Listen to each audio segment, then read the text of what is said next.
ഈ കുഞ്ഞു മോനടക്കമുള്ള ആളുകളിൽ നിന്ന് കൈപ്പറ്റുന്ന എന്താ അറിയോ, നമ്മുടെ ഒറ്റപ്പാലം ബ്ലോക്കിലെ പേരൂർ മേഖലാ കമ്മിറ്റി സമാഹരിച്ച 12 യൂണിറ്റുകളിൽ നിന്നായിട്ട് 1099 സായാഹ്ന ഭക്ഷണമാണ് കേട്ടോ.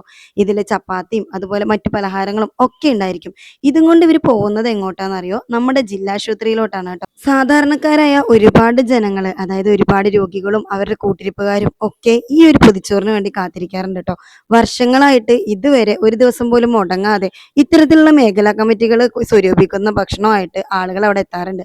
രോഗികളെ സംബന്ധിച്ചിടത്തോളം വീട്ടിൽ നിന്നുണ്ടാക്കുന്ന ശുദ്ധമായ ആഹാരം കഴിക്കാൻ സാധിക്കുക എന്നുള്ളത് വലിയൊരു കാര്യം തന്നെയാണ് അല്ലേ. അതും സൗജന്യമായി.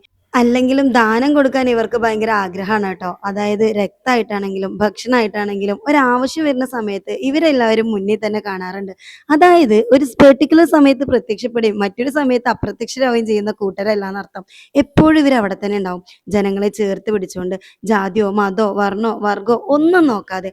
മാത്രമല്ല ഇവരുടെ എല്ലാവരുടെയും നോമ്പ് തുറ ഈ ഒരു തിരക്കിനിടയിലായിരുന്നു കേട്ടോ. ഭക്ഷണം കൊടുക്കുന്നതിന്റെ ഇടയിൽ, ഭക്ഷണം സമാഹരിക്കുന്നതിന്റെ ഇടയിലൊക്കെ ഇവർ നോമ്പ് തുറക്കുന്നത് കാണുമ്പോൾ വല്ലാത്ത സന്തോഷം തോന്നും. ഇതിലും അപ്പുറം എന്ത് സന്ദേശമാണ് ഇവര് നമ്മുടെ ജനതയ്ക്ക് കൊടുക്കാനായിട്ടുള്ളത്? ഒന്നേ പറയാനുള്ളൂ, തുടരുക ലാൽ സലാം സഖാക്കളെ, നമ്മളല്ലാതെ മറ്റാര്.